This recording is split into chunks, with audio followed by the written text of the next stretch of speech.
अस्सलाम वालेकुम, मैं हूं डॉक्टर शबाना नाज, neuromuscular specialist from Pakistan. Australia में रहने वाले पहचान टीवी के जितने भी व्यूवर्स हैं उन सबको हमारा सलाम पहुंचे। आज हम जो बात करने जा रहे हैं वो हम स्किन प्रॉब्लम से बात करेंगे। जो गर्मी में कौन कौन से ऐसे प्रॉब्लम्स हैं जो स्किन को हमारी इफेक्ट करते हैं। सर्दियों के प्रॉब्लम्स की बात, क्योंकि वहाँ सर्दियों का मौसम है, नेक्स्ट जो मेरी वीडियो होगी, जो हमारा प्रोग्राम है, हम बात करेंगे सर्दियों में किस तरह से अपनी स्किन की केयर करनी चाहिए। आज हमारा टॉपिक है कि गर्मियों में कौन से ऐसे प्रॉब्लम है जो बहुत कॉमन होते हैं और जो आपको इफेक्ट करते हैं गर्मी के मौसम में। सबसे ज़्यादा आपको पता है अल्ट्रावायलेट रेज जो है वो हमारी सन के से जितनी भी रेज निकलती है, 3 तरह की उसमें इलेक्ट्रोमैग्नेटिक वेव्स होती हैं। एक तो अल्ट्रावायलेट ए एंड बी जो कि स्ट्रॉन्ग वेव्स होती हैं, हमारी हेल्थ के ऊपर इफेक्ट करती हैं। उसके अलावा इंफ्रारेड और विजिबल लाइट, और सुबह 10 बजे से लेके 4 बजे तक की जो लाइट है ये हमारे लिए जो है बहुत ज़्यादा हमारी स्किन को, हमारी बॉडी को इफेक्ट करती है। ये वो वक्त होता है जिसमें हमने प्रोटेक्शन करनी है अपनी बॉडी की। अब हम बात कर रहे हैं कि क्या क्या प्रॉब्लम्स हो सकते हैं गर्मियों में, स्पेशली जो है पसीना जो हमारा आता है वो स्वेट ग्लैंड से। पसीना आने का अमल का मतलब ये होता है हमारी बॉडी का टेम्परेचर कूल डाउन हो जाए। ये एक कुदरत का हमारे पास एक तोहफा है जिसकी वजह से हमारी बॉडी का टेम्परेचर नॉर्मल रहता है। गर्मियों में क्योंकि हवाएं गर्द आलू चलती हैं, पसीना आता है, पसीना और गर्द की वजह से हमारे स्किन के ऑयल की वजह से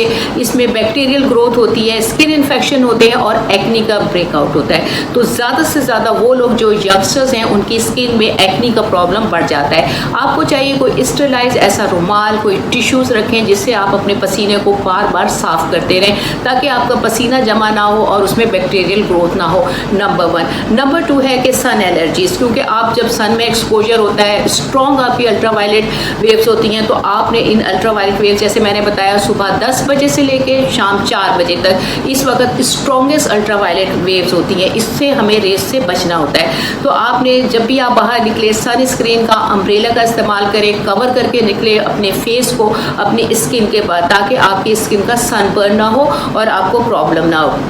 उसके बाद जो सबसे ज़्यादा होता है, अक्सर लोग ऐसा होता है कि जब गर्मी होती है तो पानी की तरफ भागते हैं। ज़्यादातर लोग जो है स्विमिंग पूल में जाते हैं। पाकिस्तान में लोग जो है वो आपके समंदर में भी नहाते हैं, दरिया में भी नहाते हैं, नहरों में भी नहाते हैं। तो उससे क्या होता है, और लोगों का एक्सपोजर होता है, बाहर पार्क्स में बैठते हैं, तो उसकी वजह से जो है वो आपकी डस्ट पार्टिकल ज़्यादा होते हैं, आपके स्वेट ग्लैंड जो हैं वो ब्लॉक हो जाते हैं। ब्लॉक होने की वजह से पसीना जो है वो आपका बाहर नहीं आता।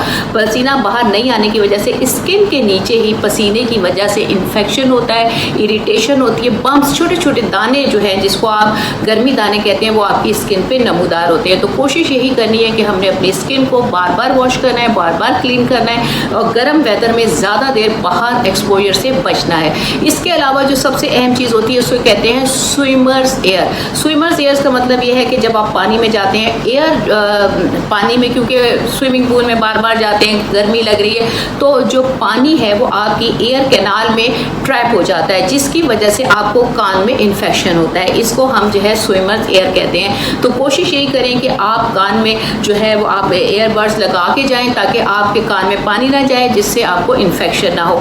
और उसके अलावा एथलीट फुट। एथलीट फुट का मतलब ये होता है कि बहुत सारे लोग जैसे स्विमिंग करने जाते हैं या ऐसी घास पे जो है वो पैदल चलते हैं, नमी होती है, तो उसकी वजह से फंगल इन्फेक्शन जो है वो बहुत ज़्यादा होता है। और क्योंकि पसीना आता है, बंद जूते अगर आप पहनते हैं, आपके पैरों में हवा नहीं लगती, तो फंगल ग्रोथ होती है। आपको पता है फंगल ग्रोथ में क्या होता है, इचिंग होगी, पेन होगा, रेडनेस होगी, पानी निकलेगा और आपको तकलीफ। तो कोशिश यही करनी है कि खुले जूते ऐसे पहने जिसमें हवा पास होती रहे, कॉटन के सॉक्स पहने अगर आप जूते पहनते हैं, और उसके अलावा अगर नमी वाली जगह पे आप जाते हैं तो शूज़ पहन के रखें, अपने पैर को ड्राई रखें, और अगर बहुत देर तक आपने जूते पहनने हैं तो आप उसके ऊपर पाउडर वगैरह डालें ताकि आपका पसीना जो है वो जज्ब हो जाए।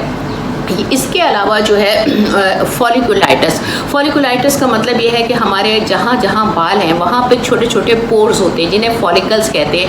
अब पसीने की वजह से, डस्ट की वजह से ये फॉलिकल्स बंद हो जाते हैं। जब ये फॉलिकल्स बंद होते हैं तो हमारी स्किन पे छोटे छोटे जहाँ पे बाल होते हैं वह दाने से नज़र आते हैं, जैसा लगता है कि वो पस वाले दाने हैं। इनको फॉलिकुलाइटिस कहते हैं, यानी वो फॉलिकल्स, वो स्पोर्स बंद हो जाते हैं, उसमें इन्फेक्शन हो जाता है जिसकी वजह से दर्द होता है, पेन होता है। तो उसके लिए भी आप अपनी स्किन को बार बार वॉश करें। आप किसी सॉफ्ट कपड़े से अपनी स्किन को ड्राई रखें ताकि आपके फॉलिकल्स जो हैं वो इन्फेक्टेड ना हो। ये कुछ ऐसी चीज़ें हैं, कुछ ऐसे काम हैं जो आपने करने हैं गर्मियों में। उसके अलावा सबसे बेहतरीन चीज़ ये है कि लोग अक्सर ऐसा लोग होते हैं कि जो है साना बात ले रहे हैं, या फिर ऐसा है कि गर्म पानी में जा रहे हैं, स्विमिंग पूल में जा रहे हैं, तो उसमें भी ये होता है, इसको हम ये कहते हैं hot tub syndrome. Hot tub syndrome में ये होता है कि इस गर्मी की वजह से आपकी स्किन के ऊपर रैशेस आते हैं, इन्फेक्शन होता है। तो यानी आपको पता है एक्सट्रीम टेम्परेचर हमारी बॉडी के लिए बहुत नुकसानदेह है। एक्सट्रीम सर्दी, एक्सट्रीम गर्मी,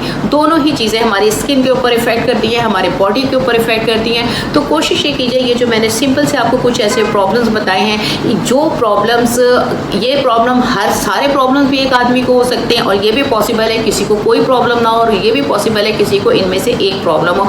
लेकिन अवेयरनेस, ये कहते नहीं है precaution is better than cure. अगर आप लोगों को ये बात पता होगी कि ये चीज़ें, ये प्रॉब्लम जो है गर्मियों में हो सकते हैं, तो आई थिंक कि आप लोग इसकी प्रोटेक्शन करेंगे और इंशाल्लाह ताला गर्मी के वेदर में आपकी स्किन ग्लो। और सबसे इंपॉर्टेंट चीज़, अपने आप को हाइड्रेटेड रखें। अगर आपकी स्किन हाइड्रेटेड होगी तो आपकी स्किन ग्लो भी करेगी, आपके जिस्म से जो पसीने की सूरत में नमकियात निकलती हैं वो भी आपकी बैलेंस रहेंगी, इलेक्ट्रोलाइट बैलेंस रहेगा। आप नींबू पानी का इस्तेमाल करें, इसके अलावा आप जो है नीमकोल का इस्तेमाल करें ताकि आपकी बॉडी बैलेंस रहे, इलेक्ट्रोलाइट बैलेंस रहे। आई होप कि आप लोगों को ये इन्फॉर्मेशन काफ़ी लगी होगी। इस वीडियो को ज़्यादा से ज़्यादा आप शेयर कीजिएगा, और पहचान टीवी के जो कमेंट सेक्शन है, अगर आपको कोई क्यूरीज़ है, कोई ऐसी मालूमात हासिल करनी है, पहचान टीवी, मैं और हमारी पूरी टीम आपकी मदद के लिए मौजूद हैं। थैंक यू, जज़ाकल्लाह, दुआओं में याद रखें।